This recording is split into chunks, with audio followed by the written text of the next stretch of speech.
नमस्कार, AMV network देख रहे हैं आप और आपके साथ मैं हूं भारती बघेल। शुरुआत करेंगे एक बड़ी खबर से। आपको बता दें कि पश्चिम बंगाल पुलिस ने कांग्रेस नेताओं को रोका। धरने पर बैठे अधीर रंजन चौधरी, अधीर रंजन को संदेश खाली जाने से रोका। ममता सरकार के खिलाफ की नारेबाजी। पश्चिम बंगाल में नॉर्थ 24 परगना जिले में संदेश खाली यौन उत्पीड़न मामले को लेकर बवाल जारी है। आज संदेश खाली जा रही बीजेपी की 6 सदस्यीय टीम को पुलिस ने रोक लिया। इसके बाद बीजेपी की टीम वापस कोलकाता लौट गई। टीम मेंबर और बीजेपी सांसद ने आरोप लगाया है बंगाल में गुंडाराज की सरकार है। बता दें कि जेपी नड्डा ने गुरुवार को 2 केंद्रीय मंत्री और 4 सांसद कमेटी का गठन किया है।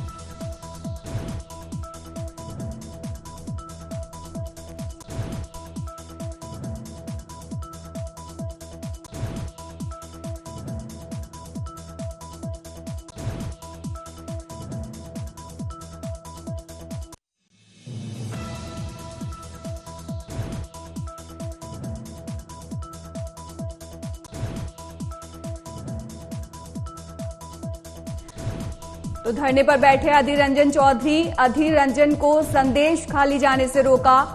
ममता सरकार के खिलाफ नारेबाजी की।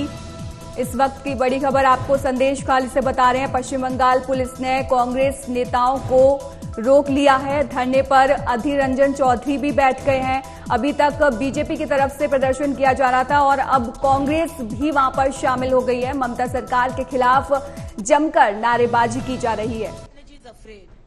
Clearly shows how afraid Mamata Banerjee and her government is. Today, central ministers are here. They are not being allowed. Even after saying that 5 of us will be going. There is section 144 and only 5 of us will be going. Then we said only 2 of us will be going. Only 2 ministers will be going. Then also they are not allowing. Because they have strict instruction that BJP central government, delegation will not be allowed. Mamata knows what has happened over there.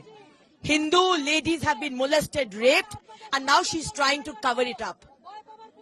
Now West Bengal is burning, and this will go on. महिला है, उसके बावजूद बहनों पर इतना अत्याचार होना, उनको घर से उठा ले जाना, उनके पतियों की जान की धमकी देकर उनको कई दिनों तक अपने पास बंदी बनाकर उनके साथ दुराचार करना, ये तो मानवता की हत्या करने बराबर है। तो ऐसा बहनों के साथ हो रहे अत्याचार के खिलाफ हम लोग सब बहनें आई हैं। हम उस पीड़ित परिवार के पास भी जाएंगे, उस बहन से भी मिलेंगे। संदेश खाली में हम लोग जाने के लिए यहाँ आए हैं।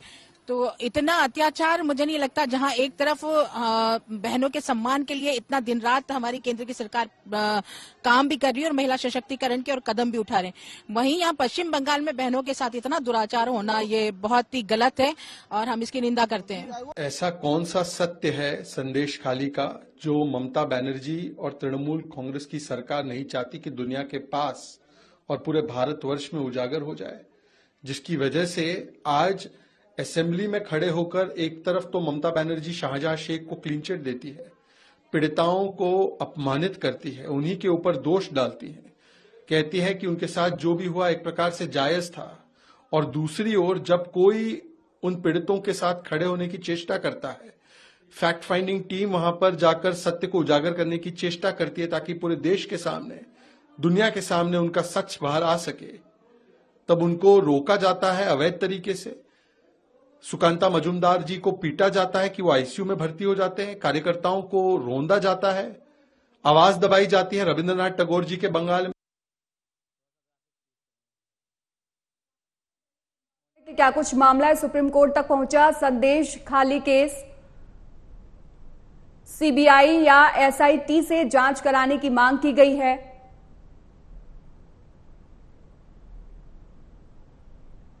तीन सदस्यीय कमेटी बनाने की भी मांग की गई है। जितेंद्र, क्या कुछ पूरा मामला है? देखिए, पश्चिम बंगाल के अंदर जो संदेश खाली जगह है वहां पर लगभग स्थिति इस तरीके की है कि आज के समय में ऐसी स्थिति लगभग पाकिस्तान और तालिबान के अंदर भी देखने को नहीं मिलेगी। लगातार वहां पर महिलाओं के द्वारा जो शाहजहां शेख जो है टीएमसी का जो नेता है उसके द्वारा महिलाओं का वहां पर महीनों से यौन शोषण और बलात्कार के आरोप जो है उसके ऊपर लग रहे हैं। रात में महिलाओं को घरों से जो है शाहजहां शेख के इशारे पर टीएमसी के गुंडे उनको उठा ले जाते हैं। रात भर उनको पार्टी ऑफिस में रख करके उनके साथ दुराचार किया जाता है। कल एक और वीडियो जो है वो सामने आई थी जिससे देख करके पूरा देश और विश्व जो है वो सन्न रह गया।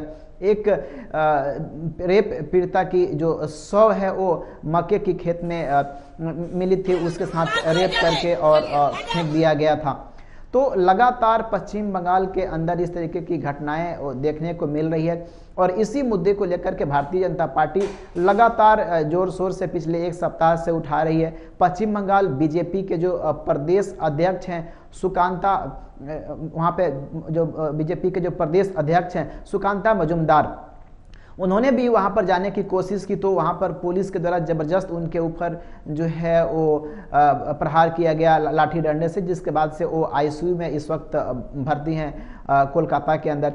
इसके अलावा बीजेपी ने 5 सदस्यीय महिला सांसद और विधायकों की एक टीम की गठन की जिसमें वो जाकर के फैक्ट फाइंडिंग कर सकें और उसकी जानकारी इकट्ठा कर सके। जो पीड़ित महिलाएं वहां पर हैं उनको भी आज पुलिस की ओर से नहीं जाने दिया गया और धारा 144 लगा दी गई। इसके अलावा आज खुद जो है वहां पर कांग्रेस के भी नेता जो है वहां पर अधीर रंजन चौधरी भी वहां पर जाने के प्रयास किए, लेकिन उनको भी पुलिस ने वहां पर रोक लिया। यानी आखिर ऐसा क्या कुछ है जो अभी बीजेपी के जो नेता हैं जो सवाल उठा रहे थे कि जिसको लेकर के ममता बनर्जी छुपाना चाहती है, और आखिर इतने बड़े अपराध करने वाले शाहजहां शेख को ममता बनर्जी क्लीन चिट क्यों दे रही है और अब तक उसकी गिरफ्तारी क्यों नहीं है, और आखिर शाहजहां शेख अब तक फरार कहां है, इसको लेकर के लगातार सवाल जो है वो उठ रहे हैं। और पश्चिम बंगाल में वहां पर जद्दोजहद की जो स्थिति है वो अभी बनी हुई है। विपक्ष के जो नेता हैं वो चाहते हैं कि वहां पर किसी भी तरीके से वो प्रवेश करे, सच्चाई को उजागर करे,